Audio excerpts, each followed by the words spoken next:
Theorem number 8.1 से theorem number 8.6 तक करने के बाद या 8.7 तक करने के बाद अब आप एग्जाम्पल नंबर 1 बड़े आराम से कर सकते हो, क्योंकि आपको क्वाड्रिलेटरल की प्रॉपर्टी पता चल चुकी है।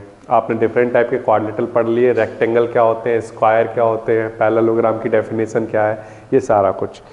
एग्जाम्पल नंबर 1 जो है वो पेज नंबर 141 पर है एनसीईआरटी की बुक में। तो उसका एग्जाम्पल नंबर 1 है, show that each angle of a rectangle is a right angle. ठीक है, क्या पूछा हुआ है? Show that each angle of a rectangle is a right angle, ये पूछा हुआ है। ठीक है, तो ये बिल्कुल आसान है इसको समझना। देखो, सबसे पहली चीज तो ये कि आप रेक्टेंगल की डेफिनेशन क्या पढ़ के आए हो। तो आंसर है रेक्टेंगल वो पैरेललोग्राम होता है जिसका एक एंगल 90 डिग्री का हो। जिसका एक एंगल कितना हो, ये रेक्टेंगल की डेफिनेशन है। तो इसका मतलब मैं यहां पर एक रेक्टेंगल बनाऊं, अगर ये मैंने एक रेक्टेंगल बनाया ए बी सी डी, ठीक है, ए बी सी डी क्या है? एक रेक्टेंगल, और ये एक पैरेललोग्राम है, इसमें यहां पर 90 डिग्री बन रहा है। ठीक है, तो ये रेक्टेंगल हुआ। अब मुझे प्रूफ करके दिखाना है कि अगर ए 90 डिग्री है तो बी सी डी ये सब 90 डिग्री होंगे। ठीक है, तो टू शो, मुझे शो करके दिखाना है वो angle B, angle C, angle D, ये सारे के सारे एंगल किसके इक्वल दिखाने हैं? 90 डिग्री के। ठीक है, एंगल ए पहले से हमें बाय डेफिनेशन पता है। तो देखो कैसे सॉल्व करोगे। A B C D is a rectangle, ये क्या है? रेक्टेंगल है। अब रेक्टेंगल है तो ऑफ कोर्स ये एक पैरेललोग्राम है।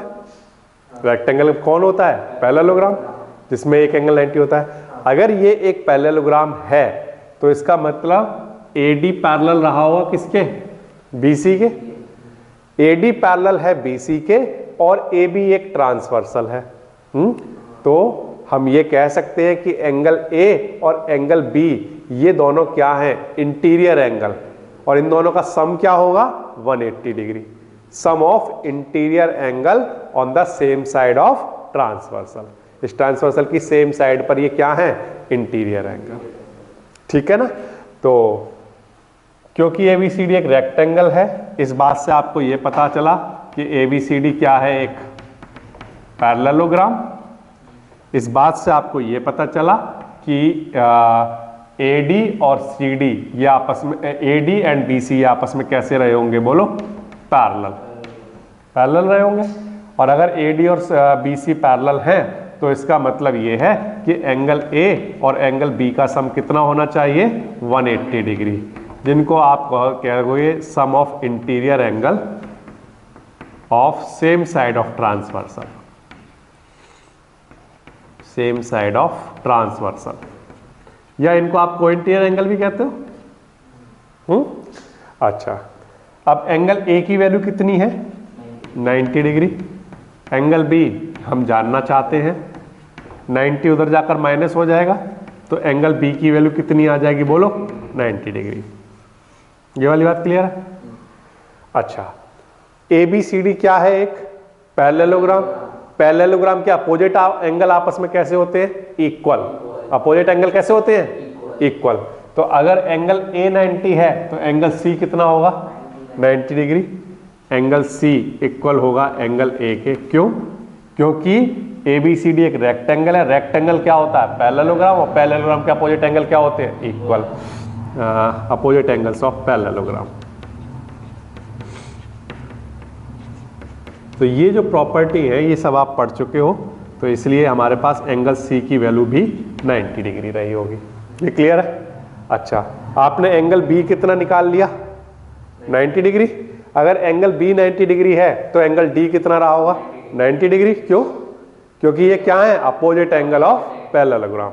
ठीक, तो एंगल B इक्वल होगा एंगल D के। ये भी है अपोजिट एंगल ऑफ पैरेललोग्राम, या रेक्टेंगल भी आप लिख सकते हो। Opposite angle of rectangles are, ये भी इक्वल होंगे, ठीक। या क्योंकि उसमें तो ईच एंगल ही 90 डिग्री आ जाएगा, ठीक है ना। तो एंगल बी हमारे पास पहले से है 90 डिग्री, तो एंगल डी भी हमारे पास आ गया 90 डिग्री। तो opposite angle of parallelogram equal होते हैं।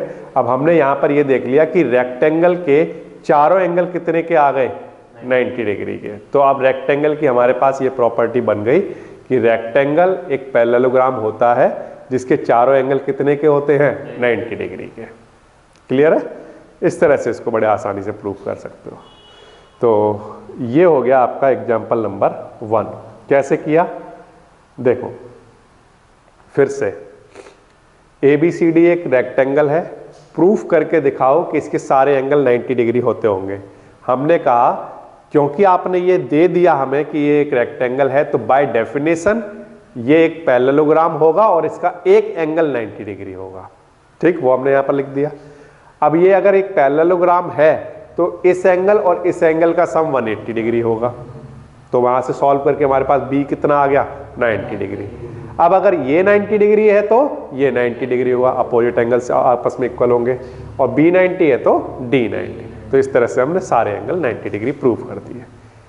ये एक आसान वाला एग्जाम्पल हो गया, एग्जाम्पल नंबर 1। इसके बाद नेक्स्ट एग्जाम्पल पढ़िए।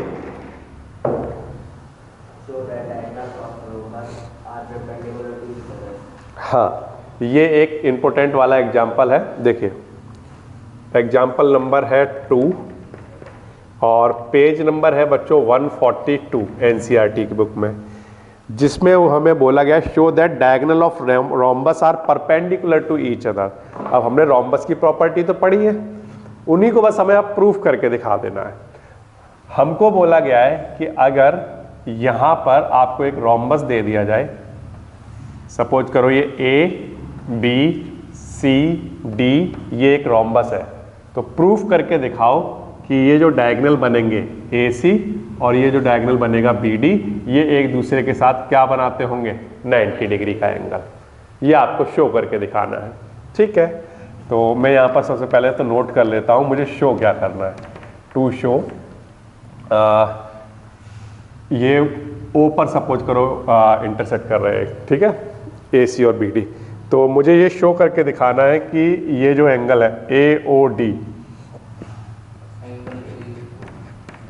ये कितना, 90 डिग्री। ये मुझे 90 डिग्री दिखाना है, ये 90 डिग्री दिखाना है, या ये भी 90 डिग्री दिखाना है, ये भी सब 90 डिग्री दिखाने हैं, ठीक है। तो कैसे दिखाएंगे 90 डिग्री, देखो बिल्कुल आसान है इसको करना। प्रूफ या सॉल्यूशन, देखो रोम्बस की प्रॉपर्टी आपने क्या पढ़ी है बताओ।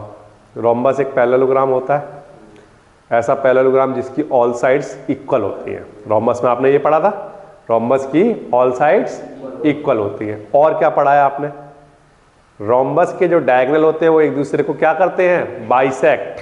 क्या करते हैं, बाइसेक्ट। इस बात का मीनिंग ये है कि ये और ये साइड इक्वल होगी और ये इक्वल होंगे। ये भी हमने रोम्बस की प्रॉपर्टी पढ़ी है, ठीक है। अब हम ये प्रूफ कर देंगे कि रोम्बस के जो डायगोनल होते हैं वो एक दूसरे को बाइसेक्ट भी करते हैं और एक दूसरे पर परपेंडिकुलर भी होते हैं। ये हमें प्रूफ करके दिखाना है। बाइसेक्ट हमें पहले से पता है, तो हम दो ट्रायंगल लेकर चलेंगे। एक ट्रायंगल हम ले लेंगे AOD, एक ट्रायंगल हम ले लेंगे COD। ये दो ट्रायंगल, ठीक है, triangle AOD and triangle COD। इन दो ट्रायंगल में क्या क्या इक्वल है बताइए। तो आंसर है रोम्बस की ऑल साइड्स इक्वल होती हैं, तो इसलिए AD किसके इक्वल रहा होगा, CD के, है ना। AD और CD आपस में इक्वल होंगे। ये क्या है, all sides of rhombus are equal, ठीक है। ये यहाँ पर चाहो तो आप ऐसे लिख देना ABCD इज अ रोम्बस, तो ये अंडरस्टूड हो जाएगा कि इसकी ऑल साइड्स इक्वल होंगे, ठीक है। एक बात, दूसरी बात बताओ क्या लिखोगे। AO किसके इक्वल होगा, CO के। AO इक्वल होगा CO के। Diagonals of rhombus, diagonals of rhombus bisects each other, ठीक है, बाइसेक्ट ईच अदर। इसलिए हमने यहाँ पर लिख दिया है कि AO और OC इक्वल होंगे। अच्छा, तीसरी चीज क्या बताओगे, बोलो। OD दोनों में क्या है, कॉमन, ठीक है। DO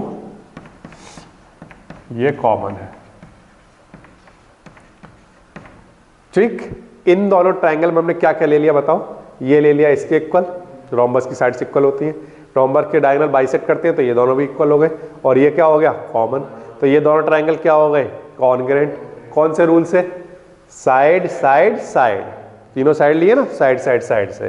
तो ट्रायंगल AOD कॉन्ग्रुएंट प्रूफ हो चुका ट्रायंगल COD के, कौन से रूल से, साइड साइड साइड रूल से, ठीक है। अगर ये दोनों ट्रायंगल कॉन्ग्रुएंट है तो बाय CPCT मैं ये कह सकता हूं कि इस वाले ट्रायंगल का ये एंगल और इस वाले ट्रायंगल का ये एंगल आपस में इक्वल रहे होंगे, ठीक है। AOD एंगल AOD इक्वल रहा होगा एंगल COD के।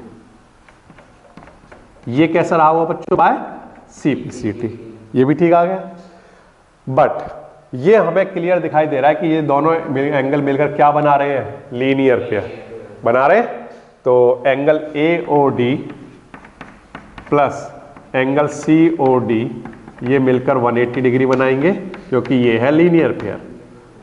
अब बट AOD तो COD के इक्वल है, तो यहां से AOD तो ऐसे ही ठीक है, COD को क्या लिखा जा सकता है, AOD, और इक्वल टू में क्या, 180 डिग्री। ये कितने AOD हो गए, ट्वाइस ऑफ AOD हो गया, है ना, इक्वल टू 180 डिग्री। 2 से डिवाइड करा दो तो एंगल AOD कितना आ जाएगा, 90 डिग्री, ठीक। एंगल AOD 90 डिग्री प्रूफ हो गया।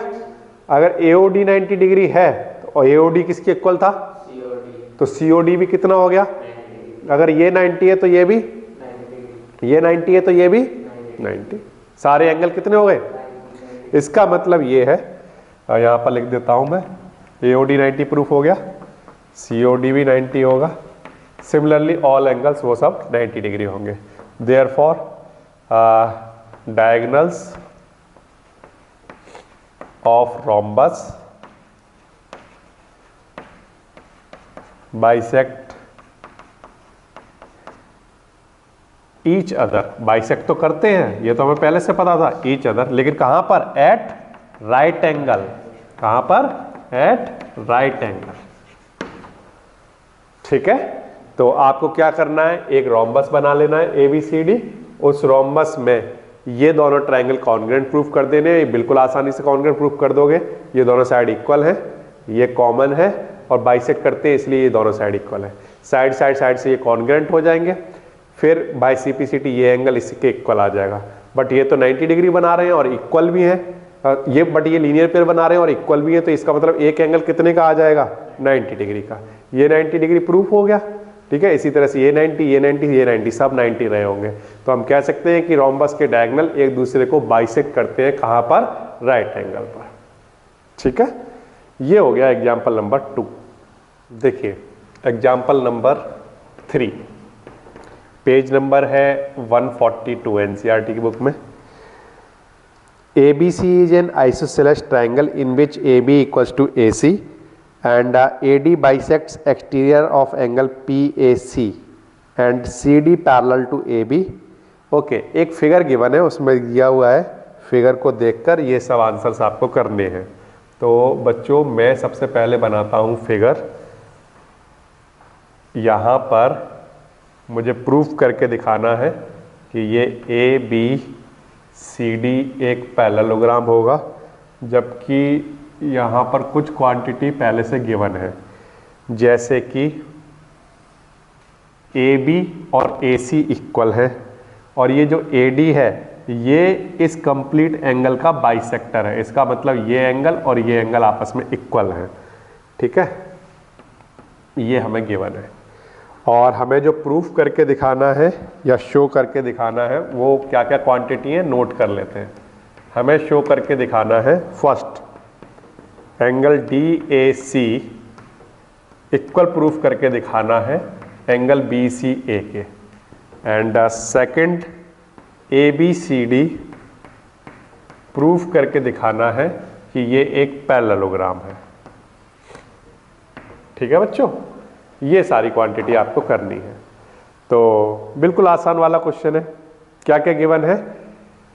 ABC is an isosceles triangle in which AB is equals to AC and आगे क्या बोला उसने? AD bisects exterior angle PAC। ये PAC एक एक्सटीरियर एंगल है इस ट्रायंगल के लिए, है ना? इस एक्सटीरियर एंगल को ये जो AD है ये क्या कर रहा है? बाइसेक्ट। इसका मतलब दो इक्वल पार्ट में डिवाइड कर रहा है, इस एंगल को दो इक्वल एंगल में डिवाइड कर रहा है। ठीक है, अब हमें ये कुछ क्वांटिटी है जो प्रूव करके दिखानी है।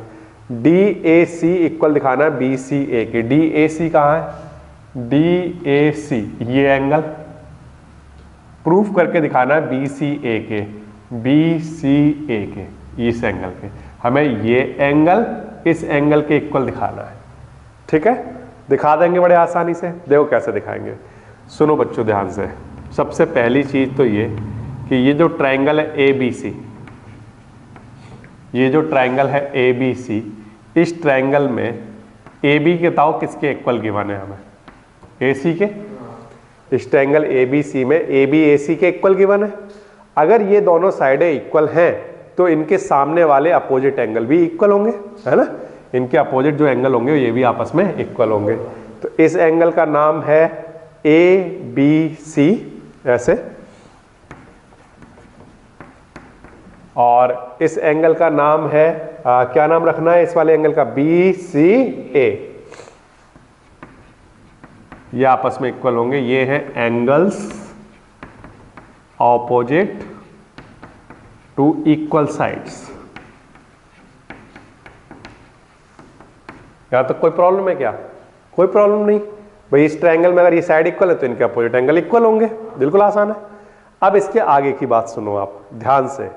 ये जो ट्रायंगल ABC है, इस ट्रायंगल ABC के लिए ये पूरा ये एक एक्सटीरियर एंगल है, और जो एक्सटीरियर एंगल होता है वो सामने वाले इंटीरियर एंगल के सम के इक्वल होता है। उनके जो अपोजिट एंगल होते हैं इंटीरियर वाले, उनके सम के इक्वल होता है। तो ये वाला एंगल बताओ किस किस एंगल के इक्वल होगा?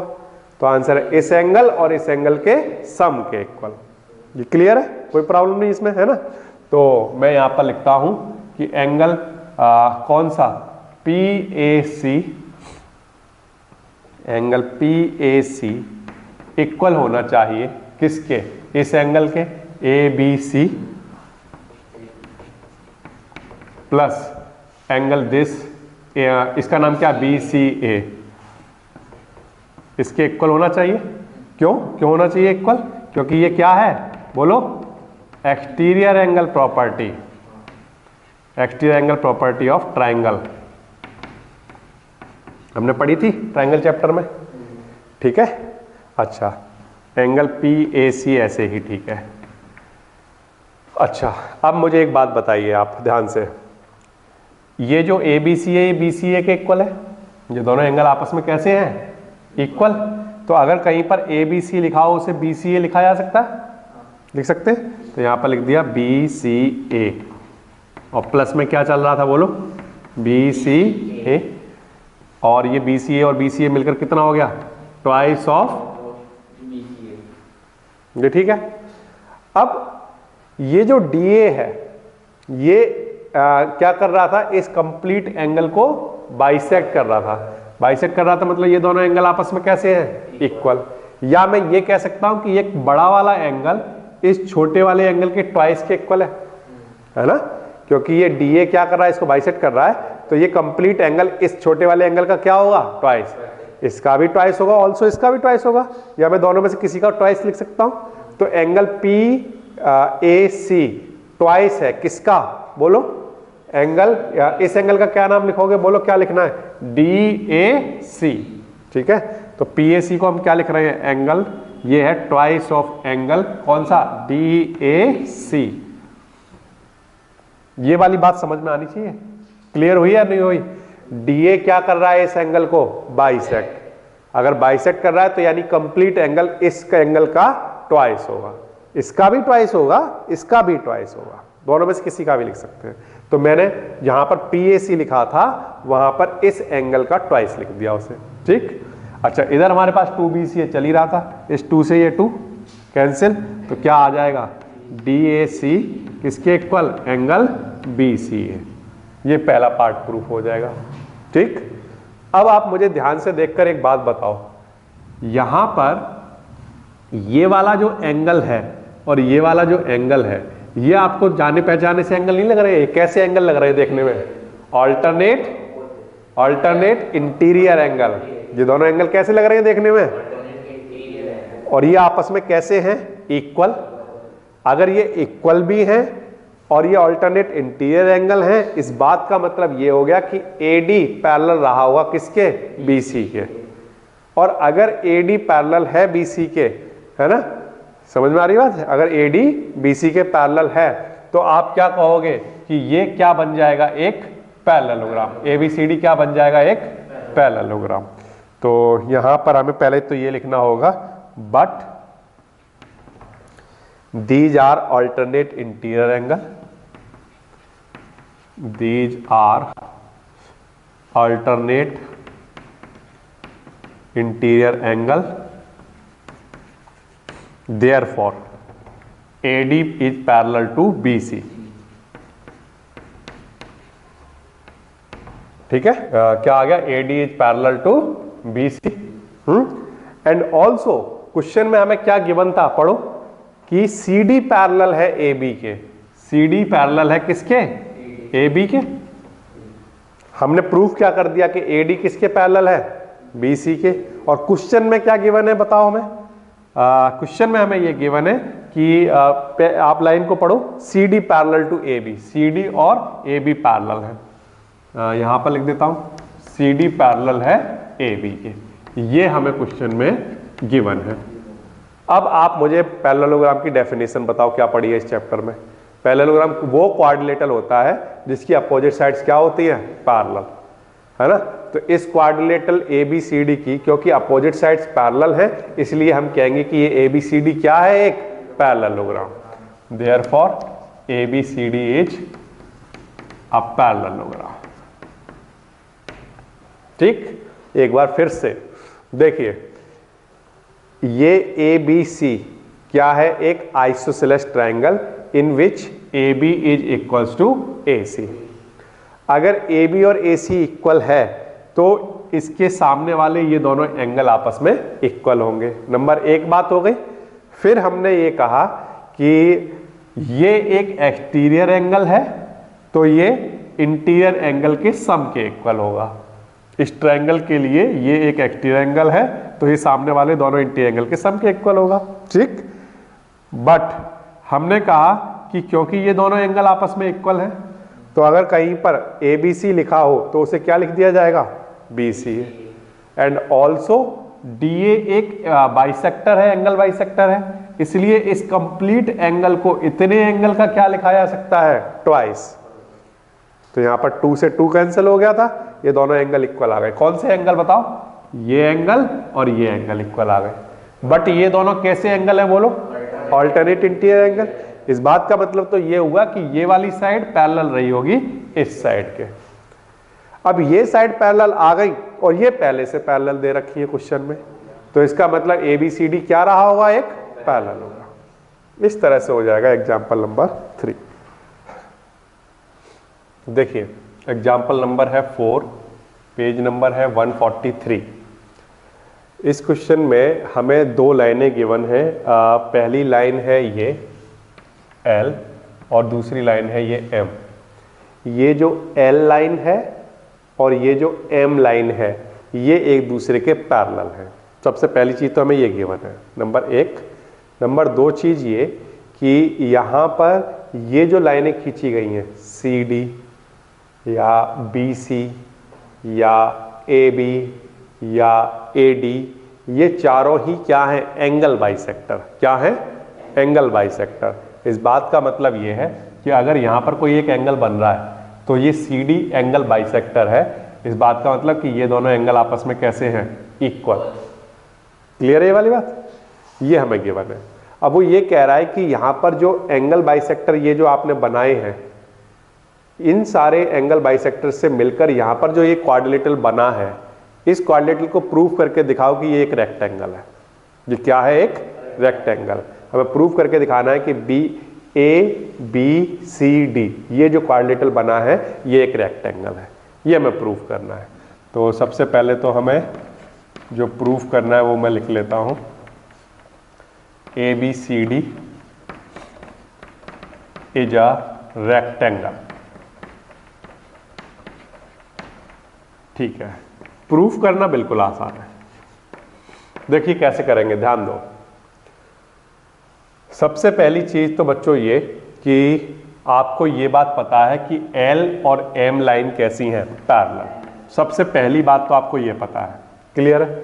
अगर L लाइन और M लाइन पैरेलल है और ये एक ट्रांसवर्सल है तो हम ये कह सकते हैं कि ये वाला एंगल और ये वाला एंगल आपस में इक्वल रहे होंगे। बोलो रहे होंगे या नहीं? अगर L लाइन और M पैरेलल है और ये एक ट्रांसवर्सल है तो ये दोनों एंगल आपस में कैसे होंगे? इक्वल। क्यों? Alternate interior angle. ठीक, इस एंगल का नाम क्या है? PAC।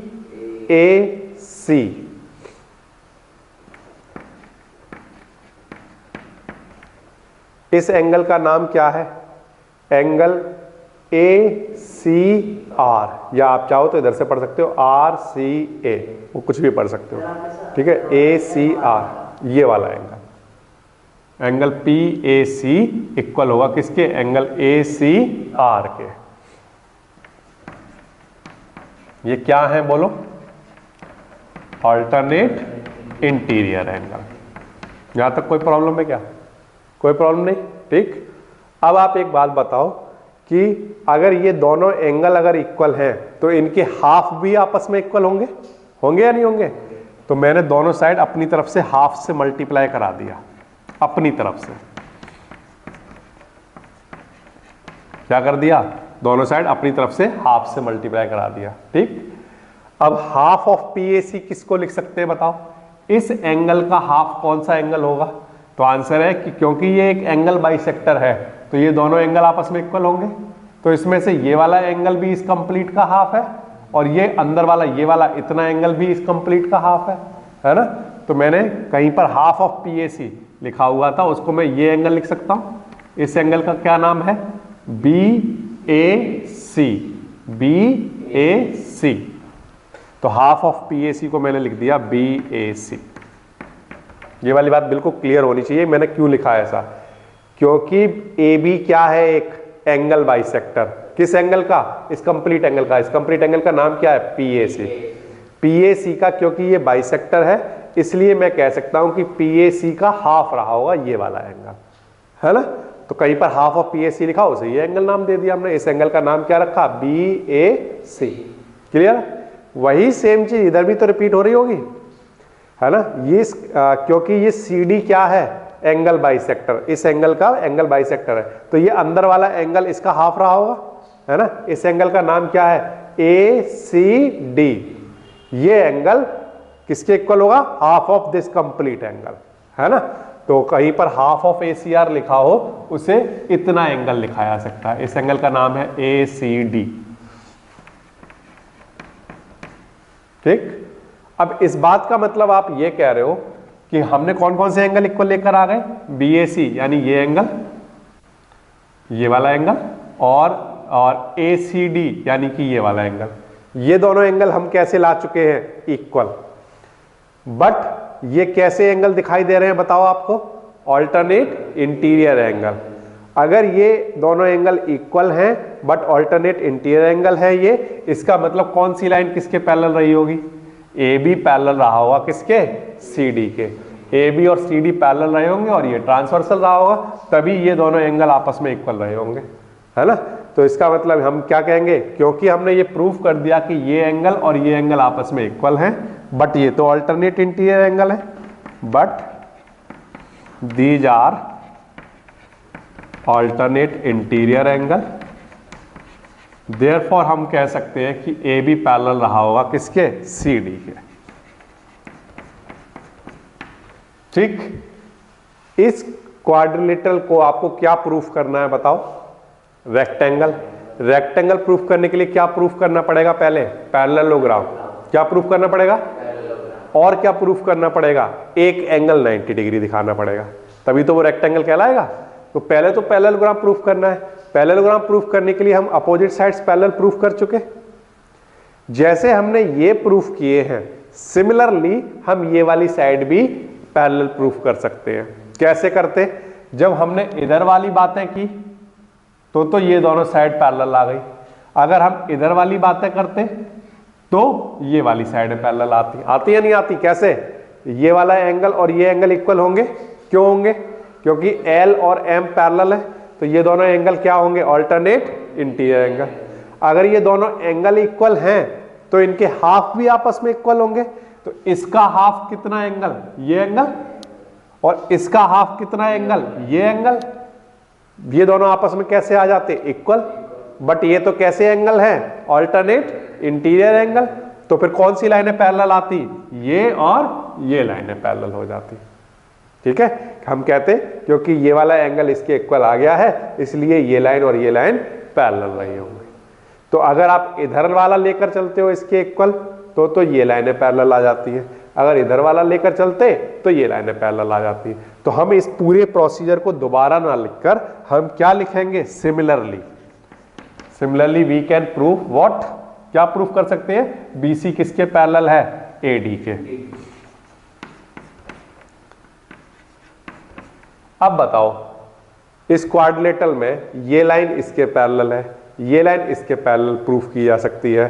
तो बताइए ABCD क्या हो गया? एक पैरेललोग्राम। क्या बन गया? क्योंकि अपोजिट साइड्स पैरेलल हैं इस क्वाड्रिलेटरल की, इसलिए ABCD क्या हो गया? एक parallelogram. Therefore ABCD is parallelogram. आपको प्रूफ करने की जरूरत नहीं है, ठीक है, आपको ये दोबारा लिखने की जरूरत नहीं है। आप क्या लिखोगे? ABCD is a parallelogram. अब रेक्टेंगल प्रूफ करने के लिए दो चीजें चाहिए होती हैं, एक पैरेललोग्राम और दूसरा एक एंगल 90 दिखाना होता है। एक काम हो चुका। क्या काम हो चुका? कि इसको हमने क्या प्रूफ कर दिया? पैरेललोग्राम। अब एक काम बचा, कौन सा वाला? एक एंगल 90 डिग्री दिखाना है। तो वो देखो कैसे दिखाओगे, सुनो ध्यान से। यहां पर बच्चों ये जो एंगल है, ठीक है, ये जो एंगल है और ये जो एंगल है, इन दोनों एंगल का सम बताइए कितना होगा? 180 डिग्री। इन दोनों का सम कितना होगा? 180 डिग्री। क्यों? Linear pair. क्या बना रहे हैं? Linear pair. तो लिखो इस एंगल का क्या लिखोगे? PAC। ये पूरा एंगल, इस एंगल का क्या नाम होगा? PAC।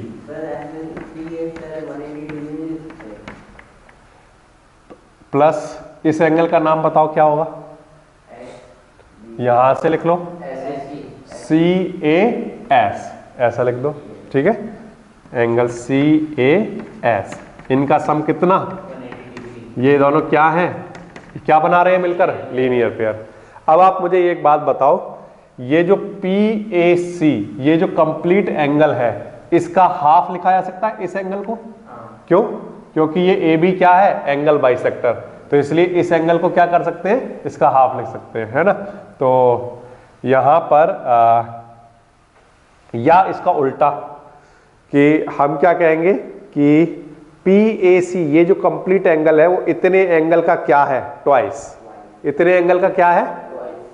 ठीक है ना, ये वाली बात आ रही है समझ में। तो हम यहां पर लिख देते हैं ट्वाइस ऑफ, इस एंगल का नाम क्या लिखा जाएगा? BAC।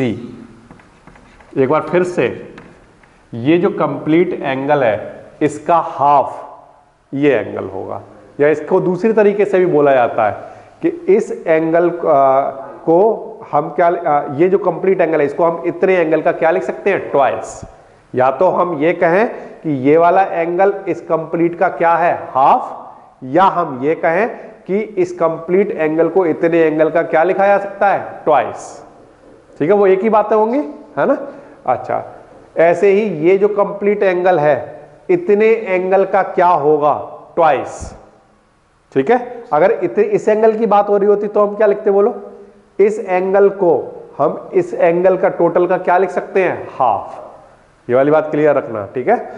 तो यहां पर प्लस CAS लिखा हुआ है, मतलब ये कंप्लीट एंगल लिखा हुआ है। अगर कंप्लीट एंगल लिखा हुआ है तो बताओ क्या लिखेंगे, हाफ लिखोगे या ट्वाइस लिखोगे?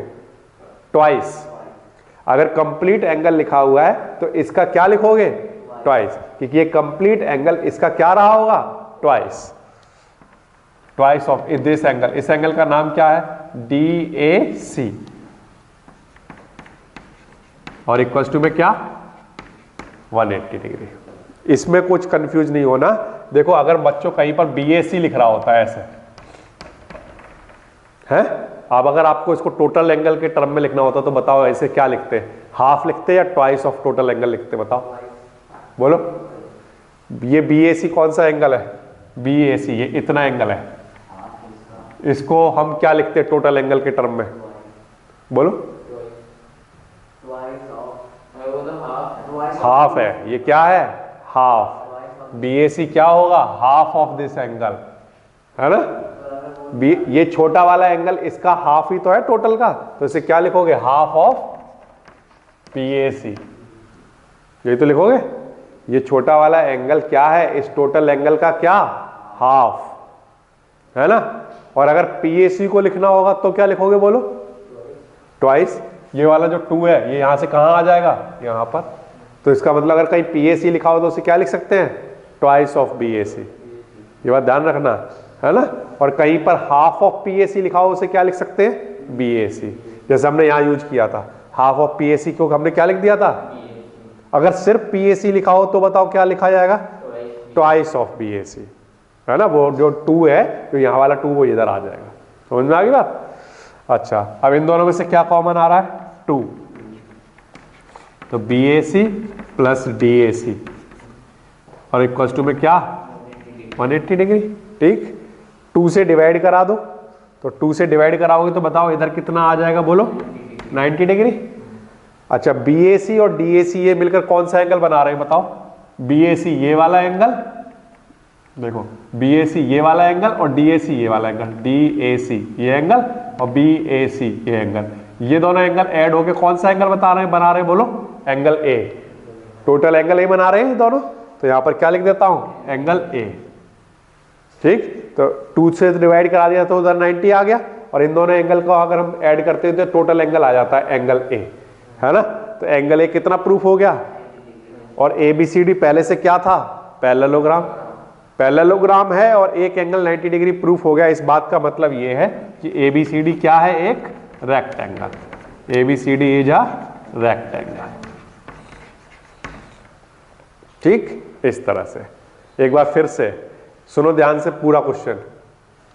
L और M पैरेलल लाइन है, ठीक? अच्छा, और यहां पर ये जो लाइनें बनाई गई है CD, AD, AB, BC, ये सब के सब क्या है? एंगल बाइसेक्टर है। ठीक है, क्या है? Angle bisector. इन एंगल बाइसेक्टर को ज्वाइन करने पर, जैसे इस एंगल बाइसेक्टर को इससे ज्वाइन कर दिया, इसको इससे ज्वाइन कर दिया, तो ये जो क्वाड्रिलेटरल बना, ये आप प्रूफ करके दिखाओ कि ये एक रेक्टेंगल होगा। अब रेक्टेंगल प्रूफ करने के लिए 2 चीजें चाहिए। पहले तो इस ABCD को प्रूफ करना पड़ेगा कि ये एक पैरेललोग्राम है। दूसरी चीज, एक एंगल 90 डिग्री दिखाना पड़ेगा। तो हम लोग पहले ये करेंगे कि ABCD को पैरेललोग्राम प्रूफ करेंगे। पैरेललोग्राम प्रूफ करने के लिए हमने क्या कहा? देखो, हमने कहा क्योंकि L पैरेलल है M लाइन के, इसलिए यहां पर ये जो एंगल होगा ये किस एंगल के इक्वल होगा? इस एंगल के। ये कंप्लीट एंगल इस कंप्लीट एंगल के इक्वल होगा, अल्टरनेट इंटीरियर एंगल। एक बात। फिर हमने कहा ये अगर कंप्लीट इक्वल हैं तो इनके हाफ भी आपस में इक्वल होंगे। तो इस कंप्लीट का हाफ ये एंगल, इस कंप्लीट का हाफ ये एंगल लिखा जा सकता है ना? फिर ये दोनों एंगल आपस में इक्वल आ गए। हमने कहा ये दोनों एंगल इक्वल है, बट ये तो अल्टरनेट इंटीरियर एंगल है। इसका मतलब ये हुआ कि AB और CD क्या रहे होंगे? पैरेलल। ये ठीक। अब हमने क्या कहा? फिर से सुनो, L और M लाइन पैरेलल है, L लाइन और M लाइन पैरेलल है। अगर हमने यहां से ना शुरू करके क्वेश्चन यहां से शुरू किया होता कि ये दोनों अल्टरनेट कैसे एंगल हैं? Interior angle. ये आपस में कैसे होंगे? इक्वल। अब अगर ये और ये इक्वल हैं तो इनके हाफ भी आपस में इक्वल होंगे। तो इसका मतलब ये एंगल इस एंगल का हाफ ये एंगल होगा और इस कंप्लीट का हाफ ये एंगल होगा। ये दोनों आपस में कैसे होंगे? इक्वल। बट ये तो कैसे एंगल है? Alternate interior angle. तो इसका मतलब ये हुआ कि ये वाली लाइन और ये वाली लाइन कैसी हो रही होंगी? पैरेलल। तो ये वाली बात हमने पूरी फिर से ना लिखकर हमने सिमिलरली करके लिख दिया। अब क्योंकि ये पैरेलल है इसके, ये पैरेलल है इसके, इसका मतलब ABCD क्या रहा होगा? एक पैरेललोग्राम। पैरेललोग्राम प्रूफ हो गया, एक काम हो गया। अब दूसरा काम है एक एंगल 90 डिग्री दिखाना। उसके लिए हमने कहा कि इस एंगल और इस एंगल का सम कितना होगा? 180 डिग्री। इसमें से इस कंप्लीट एंगल को इतने एंगल का ट्वाइस लिखा जा सकता है और इस कंप्लीट एंगल को इतने एंगल का ट्वाइस लिखा जा सकता है। इनमें से 2 का आ गया कॉमन, ठीक, 2 कॉमन आ गया, 2 डिवाइड में चला गया, 2 से डिवाइड कर दिया, इधर कितना आ गया? 90। और इन दोनों एंगल के सम को कौन सा वाला एंगल लिखा जा सकता है? Angle A। तो एक एंगल 90 डिग्री आ गया और पैरेललोग्राम है, इसका मतलब ABCD क्या रहा होगा? एक रेक्टेंगल। इस तरह से होगा एग्जाम्पल नंबर 4। देखिए एग्जाम्पल नंबर है 5, पेज नंबर है 144। Show that the bisector of angles of a parallelogram form a rectangle। क्या बोला हुआ है? Show that the bisector of angles of parallelogram। तो सबसे पहले तो हम एक पैरेललोग्राम बना लेते हैं। ये मैंने बनाया एक पैरेललोग्राम।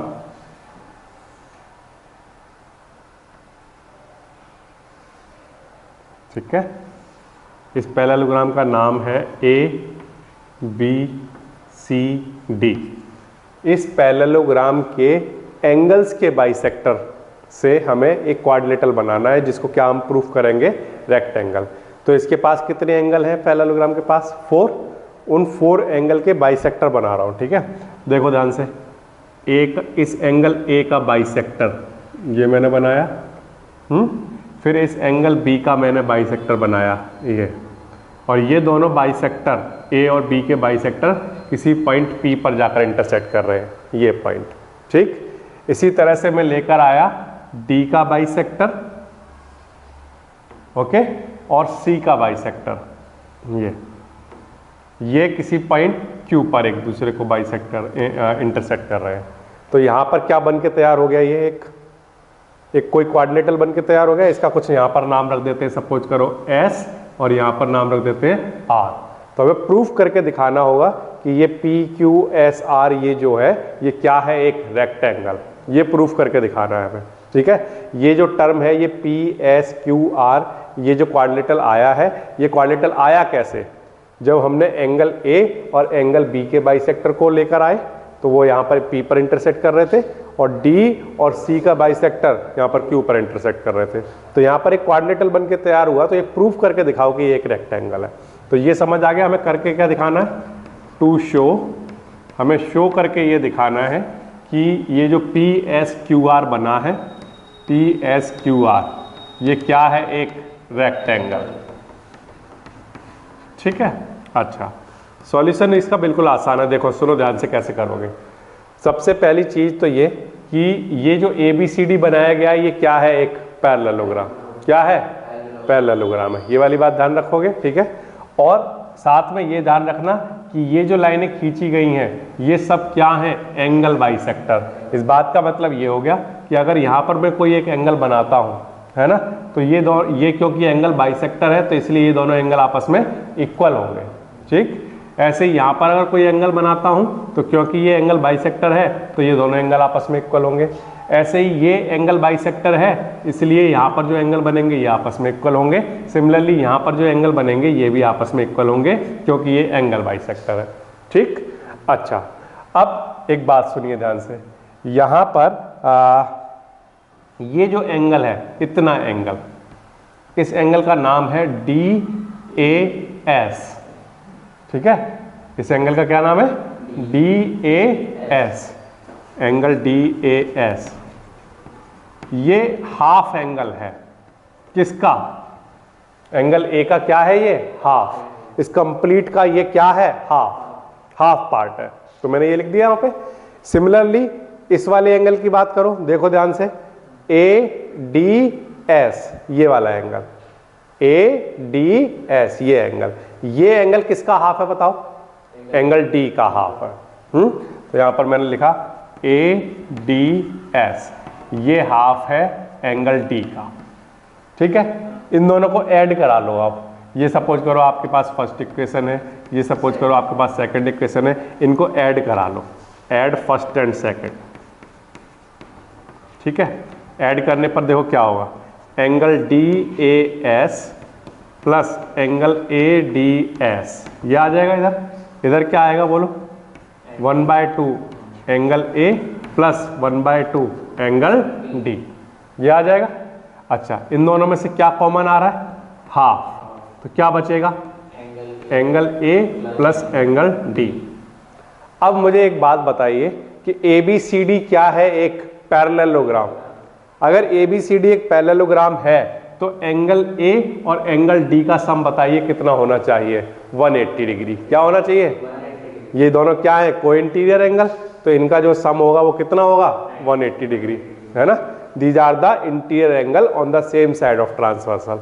ठीक है ना, तो इनका सम 180 डिग्री होना चाहिए। तो कहीं पर A प्लस डी लिखा हो, उसे क्या लिख सकते हैं? 180 डिग्री। तो 1/2 180 डिग्री, तो आंसर कितना आ जाएगा? 90 डिग्री।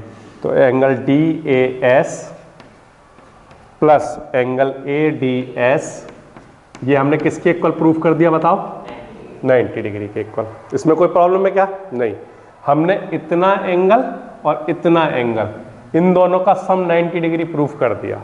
ठीक, अब हम लगाएंगे एंगल सम प्रॉपर्टी। कौन से ट्रायंगल में? DAS में, इस वाले ट्रायंगल में। इस ट्रायंगल में अगर हम एंगल सम प्रॉपर्टी लगा देंगे तो अगर इन दोनों का सम 90 है तो बताइए ये एंगल कितने का आएगा? 90 डिग्री का आएगा। तो ये एंगल सम प्रॉपर्टी हम लगाकर दिखा देते हैं। यहाँ पर हम ट्रायंगल लेकर चल रहे हैं DAS। ट्रायंगल DAS में तीनों एंगल लिख लो। वहां पर कौन कौन से एंगल है? वहां पर DAS plus angle ADS plus angle, कौन सा वाला एंगल? ये दोनों लिख चुके हम। अब प्लस ये वाला एंगल, इन तीनों एंगल का सम 180 डिग्री होगा। इस एंगल का नाम लिख लो DSA। ठीक है, ऐसे इनका सम कितना? 180 डिग्री। क्यों? क्योंकि ये क्या है? Angle sum property. ठीक, अब DAS और ADS ये हम निकाल चुके। DAS और ADS, इसका सम कितना आया था हमारा? 90 डिग्री, है ना। तो DAS और ADS की जगह हमने लिख दिया 90 degree plus DSA equals to कितना? 180 डिग्री। तो DSA इक्वल्स टू 90, उधर जाकर माइनस करा दो तो कितना आ जाएगा? 90 डिग्री। ये हमें हालांकि समझ में आ गया था, लेकिन फिर भी हमने वहां पर लिख कर दिखा दिया कि ये 90 डिग्री आएगा। अगर इन दोनों एंगल का सम 90 डिग्री है तो ये अकेला एंगल कितने का रहा होगा? 90 डिग्री का। ये हमने निकाल कर दिखा दिया। इधर ध्यान दीजिए केवल। तो ये 90 डिग्री ये आ गया हमारा। अब अगर ये 90 डिग्री आया है तो ये एंगल भी 90 डिग्री होना चाहिए। बताइए क्यों? Vertically opposite angle. इस एंगल का नाम क्या है? PSQ। ठीक है, एंगल PSQ इक्वल होगा इस एंगल के, क्योंकि ये वर्टिकली ऑपोजिट एंगल है। तो वहां पर लिख देते हैं angle PSQ। Angle PSQ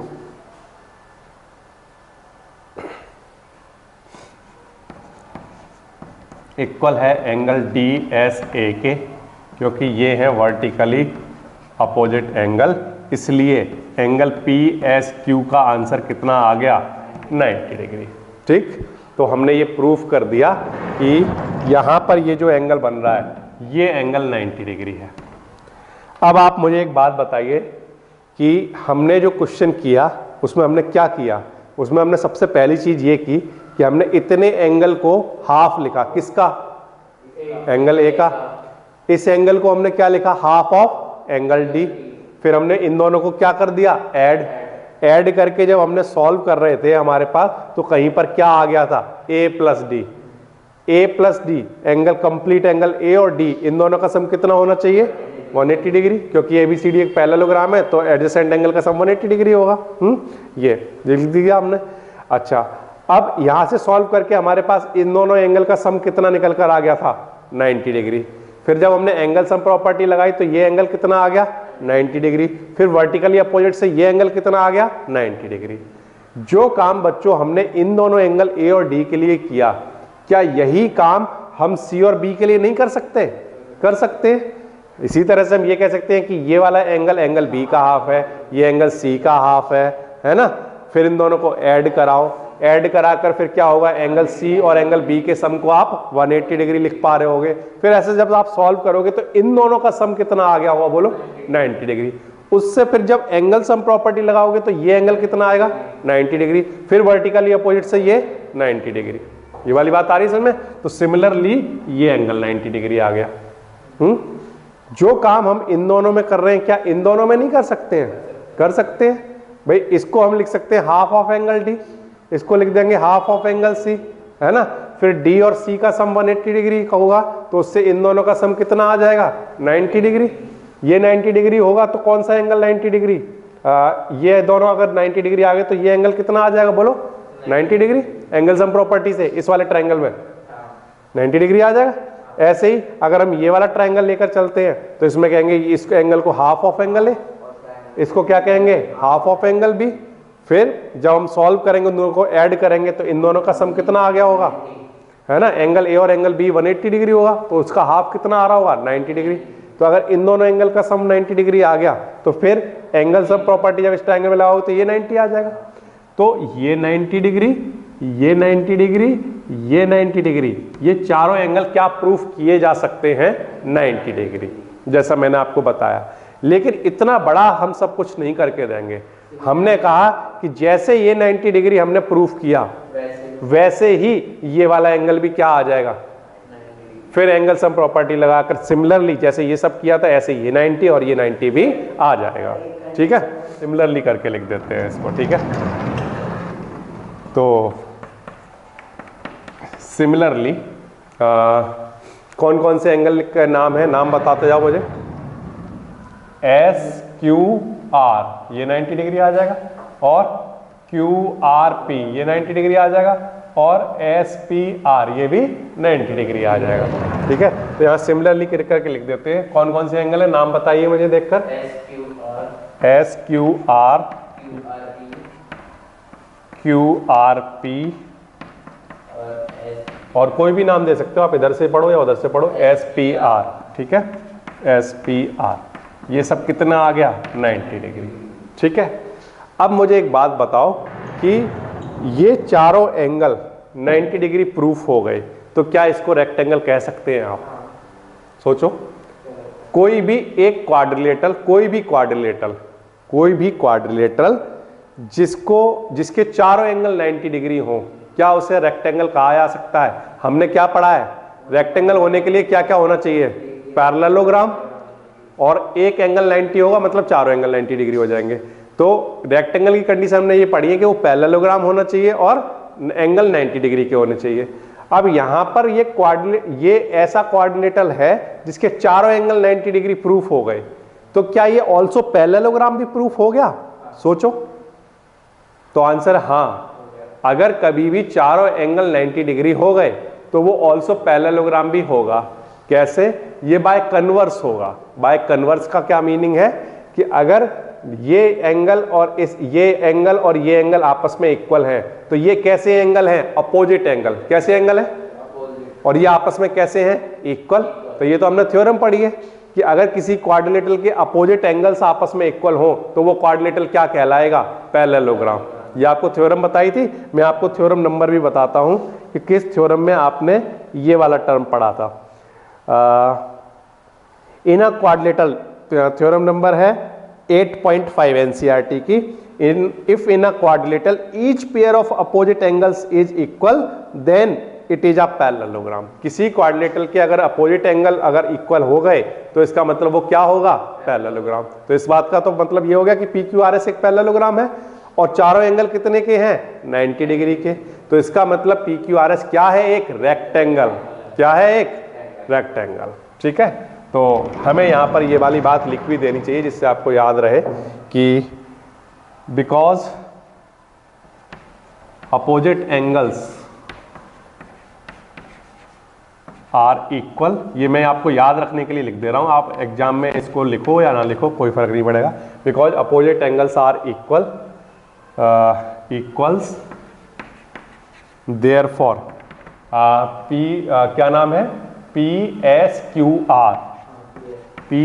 Q R is a parallelogram and also these angles are 90 degree, और हर एक एंगल 90 डिग्री का है, पैरेललोग्राम भी है, तो इसलिए हम कह सकते हैं कि P S Q R is a rectangle. इस तरह से आप इसको प्रूव करोगे, ठीक है।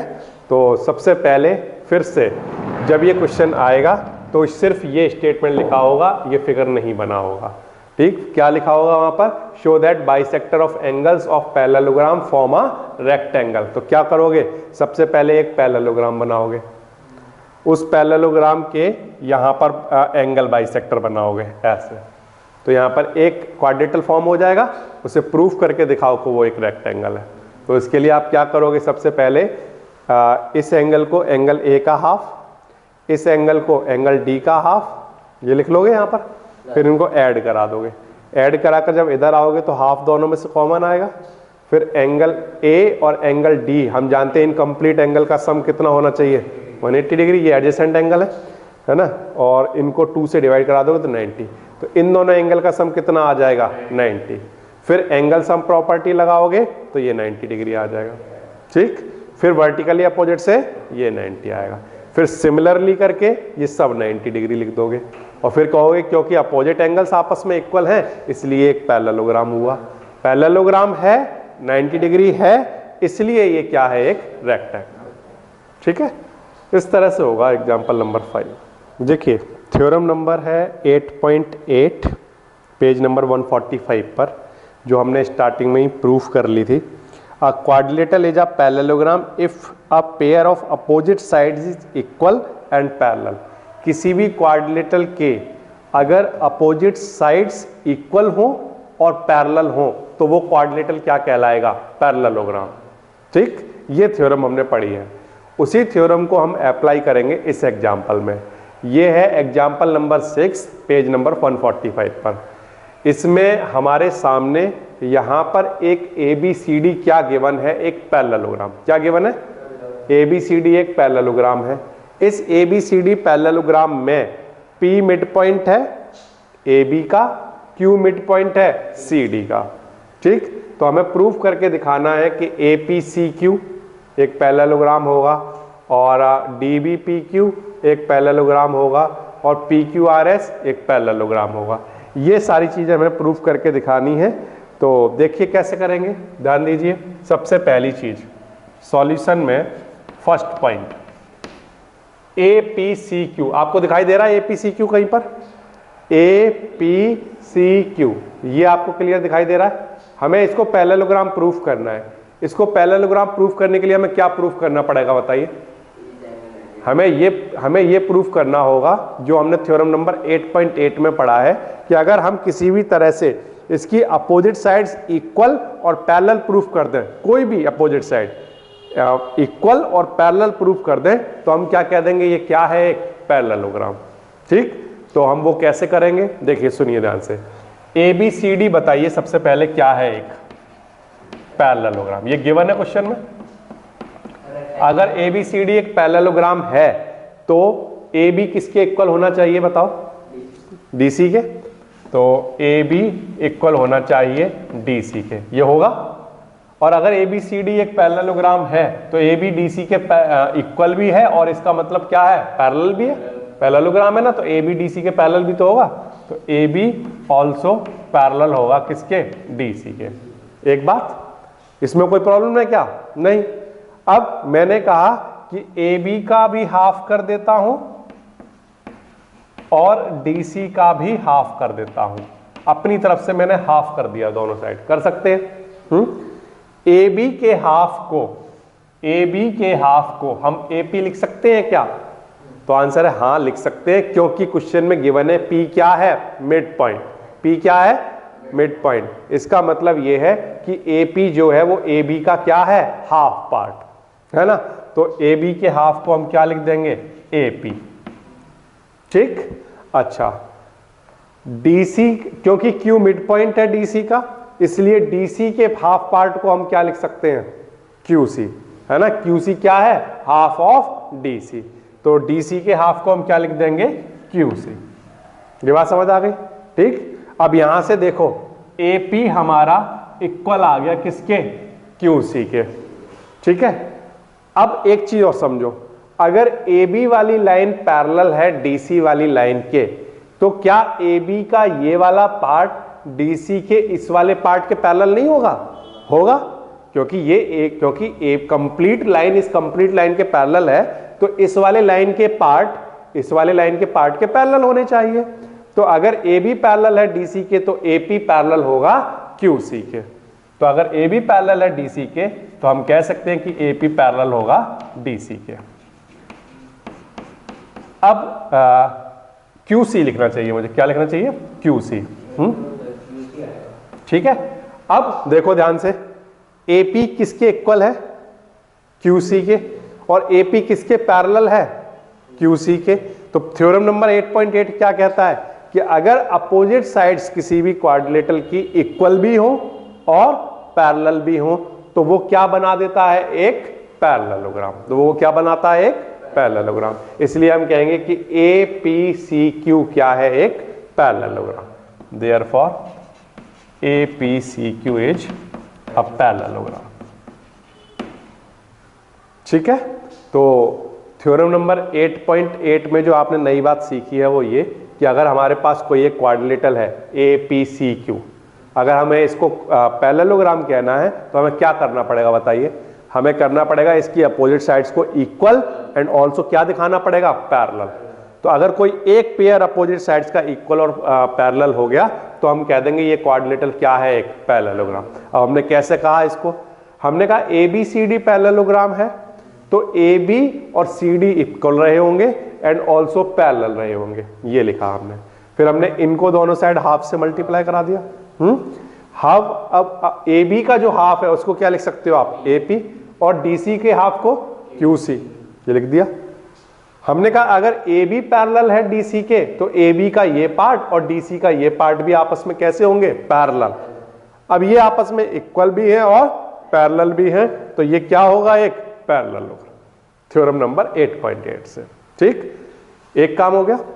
जैसे हमने ये किया, क्या आप सिमिलरली DBPQ को नहीं कर सकते हो, देखो D कहां है, ये वाला पार्ट, ये भी हम क्या प्रूफ कर सकते हैं, एक पैरेललोग्राम। कैसे करोगे, सबसे पहली चीज तो आपने जैसे यहां पर लिखा ABCD क्या है, एक पैरेललोग्राम। तो चलो मैं यहां पर एक बार फिर से लिख ही देता हूं, ABCD इज अ पैरेललोग्राम। ठीक है, ABCD पैरेललोग्राम है, तो इससे आपको क्या पता चल रहा है, बोलो, AB इक्वल रहा होगा किसके, DC के, है ना, एंड ऑल्सो AB क्या रहा होगा, पैरेलल किसके, DC के। इतनी बात ठीक है। अब दोनों साइड क्या करा दोगे, बोलो, हाफ अपनी तरफ से, कि अगर ये दोनों इक्वल हैं तो इनके हाफ भी इक्वल होंगे। ठीक, अब बताइए AB के हाफ को हम क्या लिख सकते हैं, PB, और DC के हाफ को हम क्या लिख सकते हैं, DQ। ठीक है, अच्छा अब आप एक बात बताओ, अगर AB पैरेलल है DC के, है ना, अगर AB पैरेलल है DC के, तो AB का ये वाला पार्ट PB और DC का ये वाला पार्ट DQ आपस में पैरेलल होंगे या नहीं होंगे, होंगे। तो AB का क्योंकि एक पार्ट है PB और DC का जो पार्ट है DQ, ये भी आपस में पैरेलल होंगे, तो PB पैरेलल टू DQ। अब आप इस स्टेटमेंट को देखकर बताइए आप क्या डिसीजन कर निकाल रहे हो थ्योरम नंबर 8.8 से। आपने ये देखा कि इस क्वाड्रिलेटरल में हमने प्रूफ कर दिया कि इसकी अपोजिट साइड्स आपस में कैसी हैं, इक्वल एंड ऑल्सो कैसी हैं, पैरेलल। इक्वल भी हैं, पैरेलल भी हैं, तो ये जो क्वाड्रिलेटरल है ये क्या रहा होगा, एक पैरेललोग्राम। ठीक है, तो हम यहां पर लिख देंगे DBPQ इज अ पैरेललोग्राम। ठीक है, ये भी पैरेललोग्राम प्रूफ हो गया। क्लियर है ये वाली बात? अच्छा, अब इसके बाद हमें और क्या प्रूफ करना है, PSQR।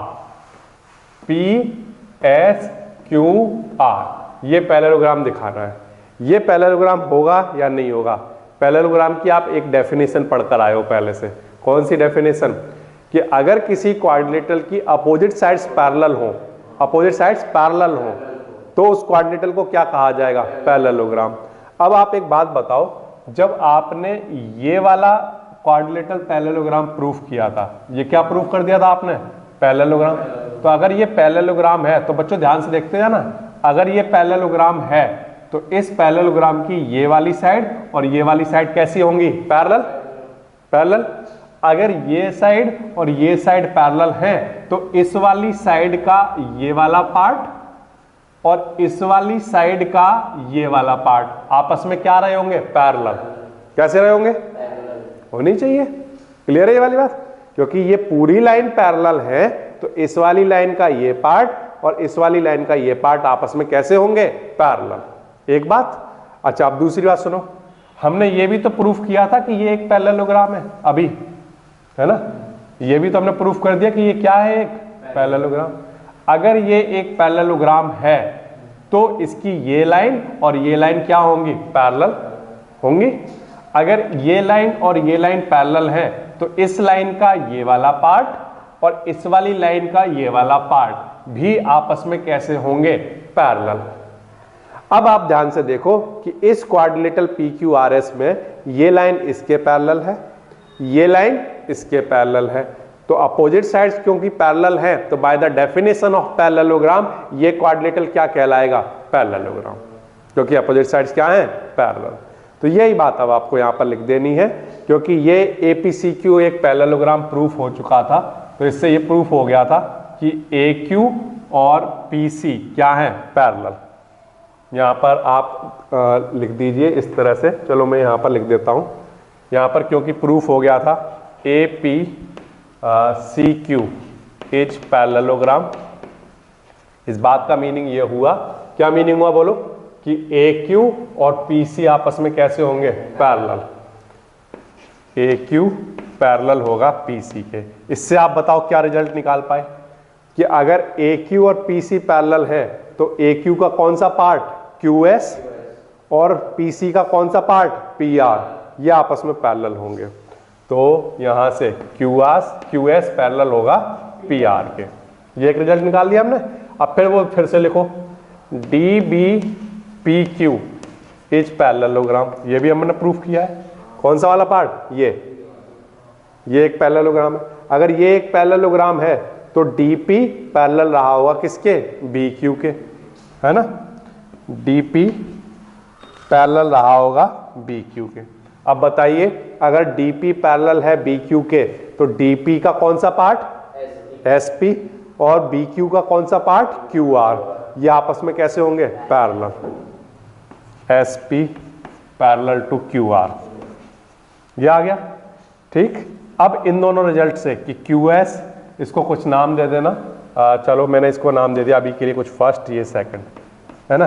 कि अब हमने फर्स्ट और सेकंड को देखा कि ये इसके पैरेलल है, ये इसके पैरेलल है, तो हम यहाँ पर क्या लिख देंगे, फ्रॉम फर्स्ट एंड सेकंड हम ये कह सकते हैं देखकर कि ये इसके पैरेलल, ये इसके पैरेलल, क्योंकि अपोजिट साइड्स पैरेलल है इसलिए PQRS इज अ पैरेललोग्राम। क्योंकि अपोजिट साइड्स पैरेलल है इसलिए PQRS इज अ पैरेललोग्राम। ठीक है, तो ये आपको करना है। तो आपको इस वाले क्वाड्रिलेटरल को पैरेललोग्राम प्रूफ करने के लिए तो ये करना है कि अपोजिट साइड्स इक्वल और पैरेलल दिखानी है। फिर इस वाले को पैरेललोग्राम प्रूफ करने के लिए अपोजिट साइड्स इक्वल और पैरेलल दिखानी है, तो ये पैरेललोग्राम प्रूफ हो जाएंगे। फिर इन्हीं पैरेललोग्राम से फिर आप दो रिजल्ट ये बना पा रहे होगे कि ये अपोजिट साइड्स पैरेलल है, तो क्योंकि फिर अपोजिट साइड्स पैरेलल हो गई ये वाली, इसलिए फिर ये भी क्या बन गया, एक पैरेललोग्राम। इस तरह से होगा ये एग्जाम्पल नंबर 6।